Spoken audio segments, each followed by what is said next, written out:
जी तो भैया, कैसी तेरी खुदगर्जी की एक और ज़बरदस्त किस्म की एपिसोड गुजरी है जो कि इमोशन से भरपूर थी। और इस दफ़ा भी कई लोगों ने अपनी आंखों को नम किया होगा। एक ड्रामा जो बड़ी खूबसूरती के साथ लिखा गया है, जिसमें इमोशंस इस कदर स्ट्रॉन्ग हैं, ऊपर से म्यूज़िक और राहत फ़तेह अली खान की आवाज़, मतलब वो तमाम लवाजमात पूरे हैं जो लोगों के दिलों के तार छेड़ने के लिए काफ़ी हैं। शमशेर की तड़प, महक के वालिद की तकलीफ, महक की बहन और माँ की कमाल अदाकारी, और एपिसोड में जो सस्पेंस और ट्विस्ट थे और कुछ अजीब बातें, और नेक्स्ट एपिसोड में क्या होने वाला है, ये सब कुछ आज की वीडियो में डिस्कस करेंगे। लेकिन उससे पहले वही बात जो हम आपसे हमेशा करते हैं कि अगर आप पाकिस्तानी ड्रामास को पसंद करते हैं, अगर आप पाकिस्तानी ड्रामास में इंटरेस्ट लेते हैं और इन ड्रामास के रिव्यूज देखना चाहते हैं, तो हमारे चैनल जट रिव्यू को लाजमी सब्सक्राइब करें। सबसे पहले बात करेंगे शमशेर की। तो भैया, शमशेर इस वक्त मुकम्मल गम में डूबा हुआ है। महक को याद करके आंसू बहा रहा है। फुल तकलीफ में दिखाया गया है उसको। वो अपने कमरे में बैठा होता है और इसके ज़हन में महक की तमाम यादें घूम रही होती हैं। वो याद करता है कि महक ने उसको बोला था कि अगर रूह का जिस्म में रहना जरूरी ना होता तो मैं अपनी मरी हुई रूह आपको दिखाती। और इस सारे में जो बैकग्राउंड म्यूजिक है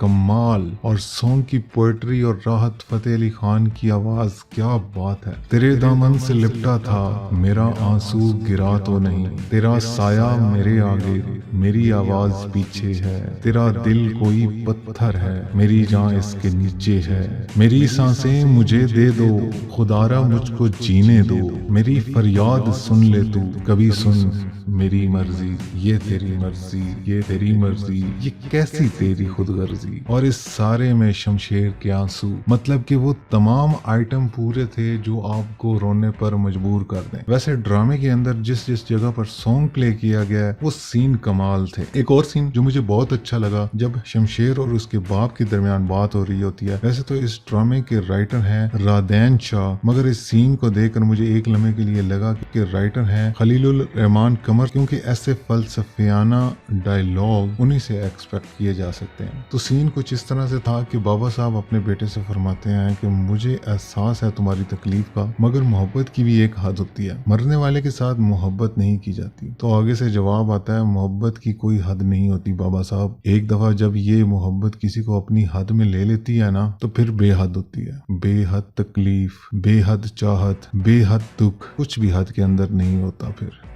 इस ड्रामे के राइटर रादैन शाह के बारे में आपको बताते चले कि वो वैसे तो बैंकर हैं और अपनी बैंक की जॉब के साथ साथ वो ड्रामास भी लिखते हैं। अगर आप इनके बारे में मजीद जानना चाहते हैं तो हमें कमेंट सेक्शन में जरूर बताएं, हम इसके ऊपर एक अलग से वीडियो बना देंगे। खैर, इस एपिसोड में आपको शमशेर, महक का बाप, उसकी माँ, इसकी बहन, इसका कजन महक को याद करते हुए और रोते हुए नजर आएंगे। बात करते हैं कुछ कहानी के ऊपर। एक ही एपिसोड में काफी ट्विस्ट कर दिए हैं इन्होंने। प्रीवियस एपिसोड में हमें ये तो अंदाजा था कि महक बच जाएगी, अब वो कैसे बची इस बारे में अभी कुछ नहीं दिखाया गया। पहले ये अंदाजा लगाया जा रहा था कि बाबा साहब ने शायद खुद अपने नौकर को ये हुक्म दिया हो कि वो महक को बचा ले और गाड़ी को आग लगा दे ताकि दुनिया ये समझे कि महक मर चुकी है। एक पॉसिबिलिटी ये थी कि शायद शेरू अपने मालिक के खिलाफ जाकर महक को बचाए, मगर ऐसा कुछ भी नहीं हुआ। इस एपिसोड में दिखाया गया कि बाबा साहब और इसका नौकर शेरू दोनों महक को मारना चाहते थे, मगर महक बच गई। अचानक से दिखाया जाता है कि महक का चचा फोन करके महक के बाप को एक जगह बुलाता है और इसको महक के सामने खड़ा कर देता है। अब वहाँ ये डिसाइड होता है कि चूंकि